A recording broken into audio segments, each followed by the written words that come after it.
بسم اللہ الرحمن الرحیم۔ گمنام ہیروز کے معزز ناظرین، السلام علیکم۔ آئیے چلتے ہیں کہانی کی طرف۔ نہیں، جب ہمارے دوسرے ٹیلی پیتھی جاننے والوں نے الپا سے دماغی رابطہ نہیں کیا ہے اور اسے تجسس میں مبتلا رکھا ہے تو اسے خود پریشان ہو کر ہمارے پاس آنے دو، اس کے پاس نہ جاؤ۔ یہ ہمارا حکم ہے اور اس کی تعمیل کرنا تمہارا فرض ہے۔ میں اپنے تمام امریکی کابرین کے حکم کی تعمیل کرتا رہوں گا اور جلد ہی ثابت کروں گا کہ میں اپنے ملک کے لیے کیا کر رہا ہوں، لیکن ایک شکایت ہے اور وہ یہ کہ آپ اپنے 10 ٹیلی پیتھی جاننے والوں کے ذریعے مجھے تلاش کرا رہے ہیں جیسے کہ میں کوئی مجرم ہوں۔ جب میں انہیں تلاش نہیں کر رہا ہوں تو انہیں بھی مجھے تلاش نہیں کرنا چاہیے۔ ہم سب کی سلامتی اسی میں ہے کہ ہم روپوش رہیں۔ اعلیٰ افسر نے کہا، یہ تو تم بچوں جیسی باتیں کر رہے ہو۔ اگر ہمارے 10 ٹیلی پیتھی جاننے والے تمہیں تلاش نہ بھی کریں تو کیا دشمن تمہیں تلاش نہیں کر رہے ہوں گے؟ کیا تم ان سے بچنے کے لیے کہیں روپوش نہیں ہو؟ ہم تمہیں منع نہیں کرتے، تم چاہو تو ہمارے 10 ٹیلی پیتھی جاننے والوں کو تلاش کرو، کیونکہ دشمن بھی ہمارے ان 10 ٹیلی پیتھی جاننے والوں کو تلاش کر رہے ہوں گے۔ کسی کو کسی کام سے روکا نہیں جا سکتا، دیکھنا یہ ہے کہ روپوش رہنے میں کون کامیاب رہتا ہے۔ اعلیٰ افسر کو اپنے جواب میں پھر کوئی فیکس موصول نہیں ہوا۔ اس کا مطلب یہ تھا کہ جیکی اول نے اس کی بات تسلیم کر لی ہے یا پھر غور کر رہا ہوگا کہ اسے اب کیا کرنا چاہیے۔ جب وہ اعلیٰ افسر شام کو اپنی رہائش گاہ میں پہنچا تو الپا نے اسے مخاطب کیا اور کہا، میں دوسرے معاملات میں مصروف تھی، ابھی تھوڑی دیر پہلے آ کر تمہارے خیالات پڑھتی ہی رہی اور بہت سی باتوں کا علم ہوتا رہا۔ سب سے بڑی بات یہ کہ میں غلط فہمی میں تھی کہ بابا صاحب کے ادارے والوں نے میرے طلسم کا توڑ کیا ہے، لیکن یہ ناگوار فرض تمہارے ٹیلی پیتھی جاننے والوں نے انجام دیا ہے اور سراسر دشمنی کی ہے۔ تم اسے دشمنی کہہ سکتی ہو، لیکن ٹیلی پیتھی کی دنیا میں کوئی یہ نہیں چاہتا کہ اس کا مخالف روپوش رہ کر پراسرار بنتا رہے، اپنی طرف سے حملے کرتا رہے اور جوابی حملوں کا موقع نہ دے۔ تم ایسی باتیں اس لیے کر رہے ہو کہ تمہارے تمام ٹیلی پیتھی جاننے والے روپوش ہونے میں کامیاب ہیں۔ جس دن میں انہیں بے نقاب کروں گی تو تم بھی اسی طرح جھنجھلاؤ گے۔ تمہاری اطلاع کے لیے عرض ہے کہ میں کل سے FBI کا اعلیٰ افسر نہیں رہوں گا۔ تم نے شاید میرے پورے خیالات نہیں پڑھے۔ کل سے اس ڈپارٹمنٹ میں چند یوگا جاننے والے افسران آئیں گے اور ہمیں اپنے ٹیلی پیتھی جاننے والوں کے فیکس اور کمپیوٹر کے جو بھی پیغامات ملیں گے وہ صرف یوگا جاننے والے افسران پڑھیں گے، کوئی دوسرا انہیں ہاتھ بھی نہیں لگائے گا۔ اس طرح تم میں سے کوئی یہ جان نہیں سکے گا کہ ہمارے درمیان کیا ہو رہا ہے۔ تم اپنی حکمت عملی سمجھا رہے ہو، یہ تو آنے والا وقت ہی بتائے گا کہ کس کی حکمت عملی کامیاب ہوگی۔ بائی دا وے، نارنگ نے تو ضرور تم لوگوں سے رابطہ کیا ہوگا، اسے سچ سمجھو یا جھوٹ، اس نے اب تک ہماری طرف رخ نہیں کیا۔ پتہ نہیں وہ کہاں ہے اور کیا کر رہا ہے۔ یہ تو اسے معلوم ہو چکا ہوگا کہ تمہارے دماغ کا طلسم ٹوٹ چکا ہے، وہ تمہارے پاس ضرور آیا ہوگا۔ ہاں آیا تھا، لیکن تقریباً 2 دن ہو رہے ہیں اس نے مجھ سے رابطہ نہیں کیا، اور پتہ نہیں کیا بات ہے۔ یا تو وہ کسی معاملے میں الجھا ہوا ہوگا یا اس پر کوئی ایسی آفت آ پڑی ہوگی کہ اسے کسی سے رابطہ کرنے کا موقع نہیں مل رہا ہوگا۔ تم جب تک اپنے دماغ کو مردہ ظاہر کرتی رہیں، اس وقت تک ہم سے رابطہ نہیں کیا اور آج میرے پاس آئی ہو۔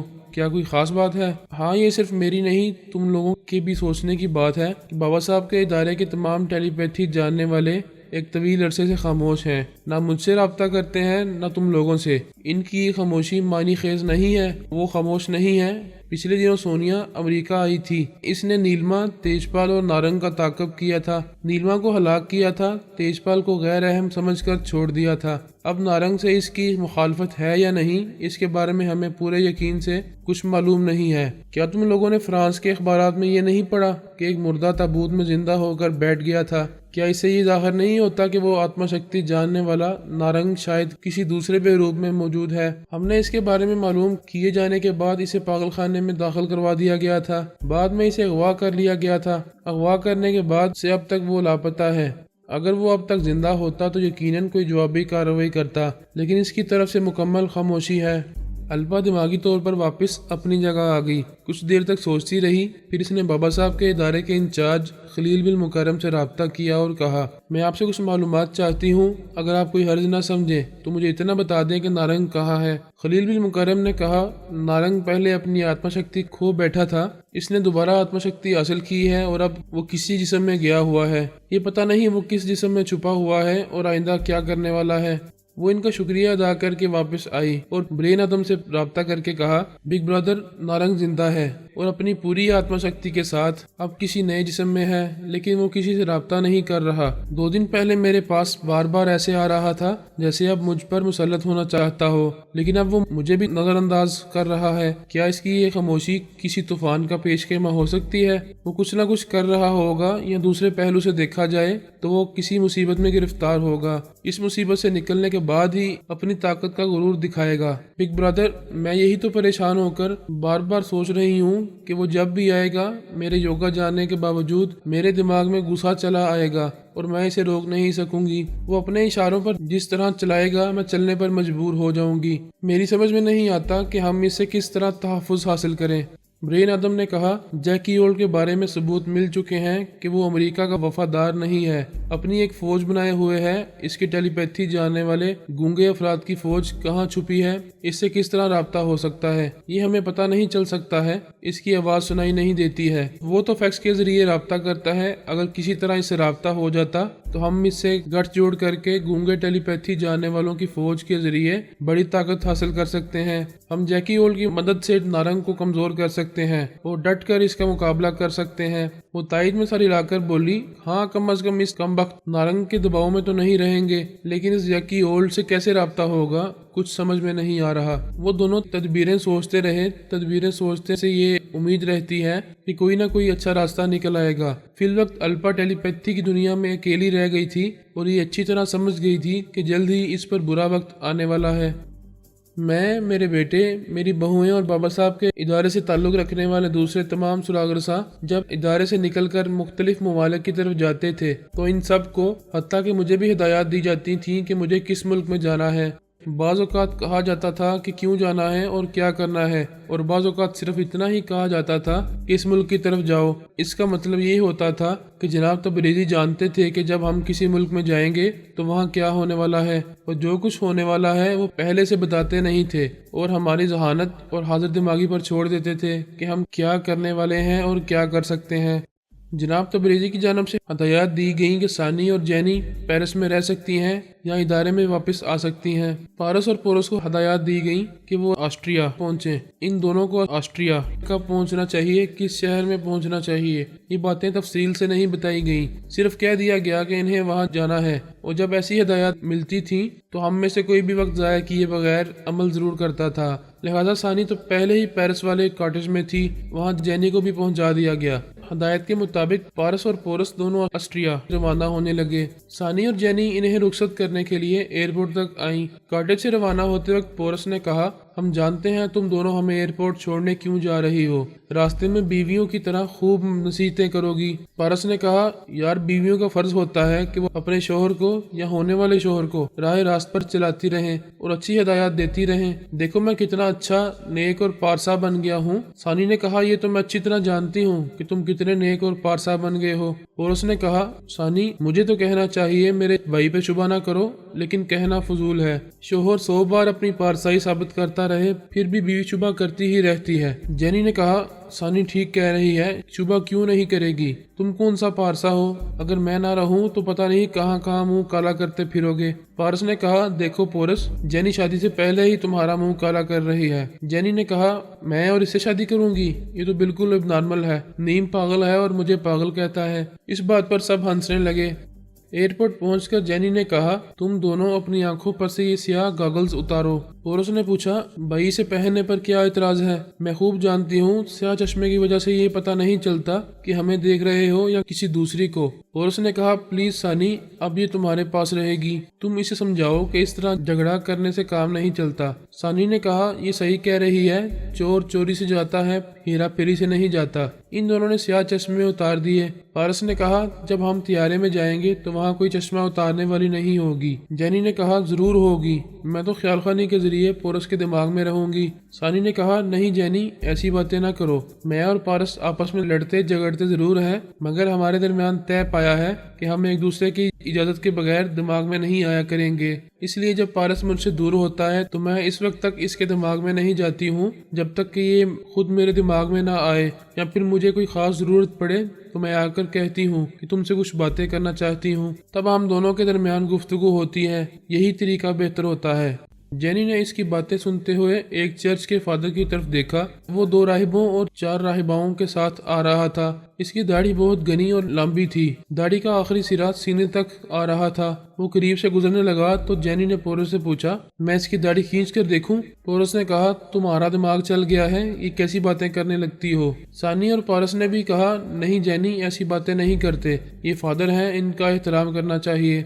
فادر چلتے چلتے رک گیا۔ اس نے پلٹ کر جینی کو دیکھا، پھر قریب آ کر بولا، مائی چائلڈ، تم کیا چاہتی ہو؟ آپ کی داڑھی بہت بڑی ہے، بالکل نکلی لگ رہی ہے۔ فادر نے مسکرا کر پوچھا، اچھا پھر تم کیا چاہتی ہو؟ میں اسے کھینچ کر دیکھنا چاہتی ہوں۔ اور اس نے اسے غصے سے دیکھ کر کہا، یہ بہت ہی بدتمیزی والی گفتگو کر رہی ہو، ابھی میں نے اسے سمجھایا ہے کہ فادر کا احترام کرنا چاہیے۔ فادر نے پورس کے شانے پر ہاتھ رکھ کر کہا، نو مائی سن، اس پر ناراض نہیں ہونا چاہیے، یہ دنیا دکھ اور مصیبتوں سے بھری ہوئی ہے۔ ہم بہت کم لوگوں کو خوشیاں دے سکتے ہیں، اگر میری داڑھی کھینچنے سے اس بچی کو خوشی ہوتی ہے تو تمہارا کیا بگڑتا ہے؟ وہ اور آگے بڑھ کر بولا، کم آن مائی چائلڈ، میری داڑھی کھینچو۔ جینی نے اس کی داڑھی مٹھی میں لے کر ہولے سے کھینچی، پھر ذرا زور سے کھینچی۔ اس کے بعد بولی، ارے یہ تو اصلی ہے۔ یہ کہہ کر وہ خوشی سے تالیاں بجانے لگی۔ فادر نے کہا، دیکھا، مجھے ایک ذرا سی تکلیف نہیں ہوئی اور اس بچی کو خوشی حاصل ہو گئی۔ یہی خدا کو خوش کرنے والی باتیں ہوتی ہیں۔ God bless all of you. وہ دعائیا انداز میں کہتا ہوا اپنے راہب اور راہباؤں کے ساتھ چلا گیا۔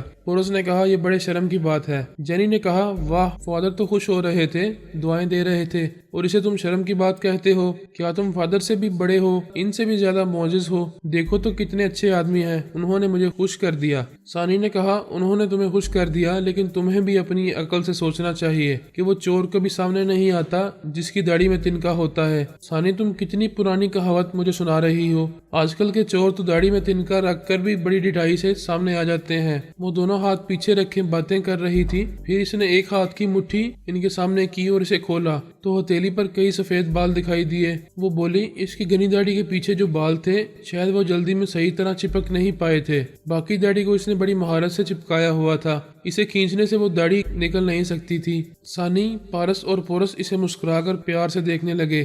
ثانی نے اسے گلے لگا کر کہا، تم پاگلوں جیسی حرکتیں کرتی ہو، اب ہمیں بھی تم سے سیکھنا پڑے گا کہ اب نارمل کس طرح ہوا جاتا ہے۔ پارس نے کہا، اتنا تو معلوم ہوا کہ ایک چرچ کا فراڈ فادر ہمارے پاس سے گیا ہے، ہو سکتا ہے وہ ٹیلی پیتھی جانتا ہو، لیکن اسے کوئی فائدہ نہیں پہنچے گا۔ ہمارے دماغوں میں اگر آ رہا ہوگا تو ہمارے موجودہ بحروب کے مطابق ہمارے چور خیالات اسے ہماری اصلیت نہیں بتائیں گے، لیکن ہمیں اس کی اصلیت معلوم کرنا ہے۔ ثانی نے دور ایک شیشے کے آر پار دیکھتے ہوئے کہا، وہ بورڈنگ کارڈ حاصل کر رہا ہے، تم دونوں جاؤ اور خیال خوانی کے ذریعے کاؤنٹر کیپر سے معلوم کرو کہ وہ کہاں جا رہا ہے، میں جینی کے ساتھ رہوں گی۔ پارس اور پورس بورڈنگ کارڈ لے کر طیارے میں سوار ہو کر جانے لگے۔ ثانی نے پارس سے کہا، تم دونوں آسٹریا سے آگے نہیں جاؤ گے، پہلے سے یہی ہدایات دی گئی ہیں، لیکن وہ جعلی فادر وہاں سے بھی آگے ہنگری جانے والا ہے، کیا اسے چھوڑ دیا جائے؟ ہم ابھی یہی سوچ رہے ہیں، اس کے فراڈ ہونے کا ثبوت مل چکا ہے، اب اس کے دماغ میں جانا چاہیے یا نہیں؟ اگر وہ ٹیلی پیتھی اور یوگا کا ماہر ہوگا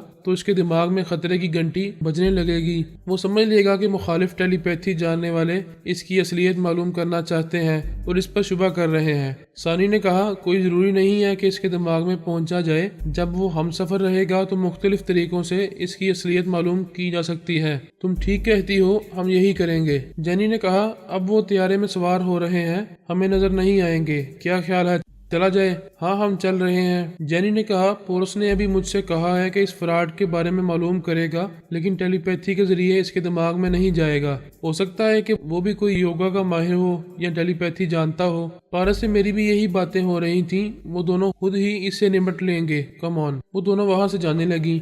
طیارہ پرواز کرنے لگا تو پارس اور پورس نے ان کے دماغ میں جا کر کہا، الوداع میری جان، ہم اپنی جان تمہارے پاس چھوڑ کر جا رہے ہیں۔ پھر انہوں نے چومنے کے انداز میں آواز پیدا کی۔ جینی نے کہا، یہ کیا حرکت ہے، میرے ہونٹوں کی سرخی پھیل جائے گی۔ ثانی نے کہا، تمہارے جیسے شوہر اسی طرح رخصت ہوتے وقت بیوی کا سر سہلاتے ہیں اور چومتے ہیں، یاد رکھنا کوئی ایسی ویسی حرکت کی تو مجھے تمہارے سر پر پہنچنے میں دیر نہیں لگے گی۔ اچھا، خدا حافظ۔ بلندی پر طیارے کی پرواز ہموار ہوئی تو پارس اور پورس نے اپنی سیفٹی بیلٹ کھول دیے۔ پارس نے پوچھا، تیری والی کیا کہہ رہی تھی؟ یار بڑے نخرے کرتی ہے، اتنی دور سے پپی لی تو کہتی ہے ہونٹوں کی سرخی پھیل رہی ہے۔ پارس ہنسنے لگا۔ پورس نے کہا، جب مرد پر بیوی کی طرف سے مصیبت آتی ہے تو اس مصیبت کو چھپانے کے لیے شوہر ہنستا ہے۔ ہاں یار تو ٹھیک کہہ رہا ہے۔ ثانی کہہ رہی تھی، اگر میں نے کوئی الٹی سیدھی حرکت کی تو وہ فوراً ہمارے پاس پہنچ جائے گی۔ یار اس کے کہنے سے کیا ہوتا ہے؟ کنوارے رہ کر فلرٹ کرو تو خواہ مخواہ بدنامی ہوتی ہے، شادی شدہ رہ کر کچھ بھی کرتے رہو پتہ نہیں چلتا کہ بیوی کی آڑ میں کیا ہو رہا ہے۔ وہ دونوں ہنسنے لگے۔ اس دوران میں جو بھی اسٹیورڈ اور ایئر ہوسٹس وغیرہ ان کی طرف آ رہی تھیں وہ ان سے باتیں بھی کر رہے تھے اور ان کے دماغوں میں بھی پہنچ رہے تھے تاکہ ان کے ذریعے اس فراڈ فادر کے بارے میں کچھ معلوم کر سکیں۔ انہوں نے ایئرپورٹ پر اس کے ساتھ 2 راہب اور 4 راہباؤں کو دیکھا تھا۔ اب وہ 4 راہبائیں نظر نہیں آ رہی تھیں، صرف وہ 2 راہب اس فادر کے پیچھے والی سیٹوں پر بیٹھے ہوئے تھے۔ 2 ایئر ہوسٹس شراب اور سافٹ ڈرنکس مسافروں کو ان کی پسند کے مطابق پیش کر رہی تھیں۔ ان میں سے ایک راہب سے پوچھا، آپ کیا پینا پسند کریں گے؟ اس راہب نے ایک انگلی اٹھا کر ایک سافٹ ڈرنک کی طرف اشارہ کیا۔ ایئر ہوسٹس نے ایک بوتل اٹھائی تو اس نے نہیں میں سر ہلا کر پھر اشارہ کر کے دوسری بوتل کی طرف انگلی اٹھائی۔ ایئر ہوسٹس نے اس بوتل کو اٹھا کر کہا، آپ اس کا نام لیتے تو میں پہلے ہی یہ دے دیتی۔ سامنے بیٹھے ہوئے فادر نے کہا، میرے یہ دونوں راہب بیچارے گونگے ہیں۔ اس ایئر ہوسٹس کے دماغ میں پارس اور پورس دونوں ہی تھے۔ وہ یہ سن کر چونک گئے کہ وہ دونوں راہب گونگے ہیں، اور یہ بات تو تمام ٹیلی پیتھی جاننے والوں کو معلوم ہو چکی تھی کہ جیکی اولڈ کے پاس جو 11 ٹیلی پیتھی جاننے والے ہیں انہیں اس نے گونگا بنا کر رکھا ہوا ہے۔ پورس نے کہا، یار پارس یہ دونوں گونگے ہیں، اس کا مطلب ہے کہ ان کے ساتھ فادر بنا ہوا شخص جیکی اولڈ ہوگا۔ اچھا ہوا کہ ہم نے اس کے دماغ میں جانے کی نادانی نہیں کی۔ وہ دونوں ایئر ہوسٹس ٹرالی آگے لے گئی تھیں۔ تھوڑی دیر بعد اناؤنسمنٹ ہونے لگا، لیڈیز اینڈ جینٹلمین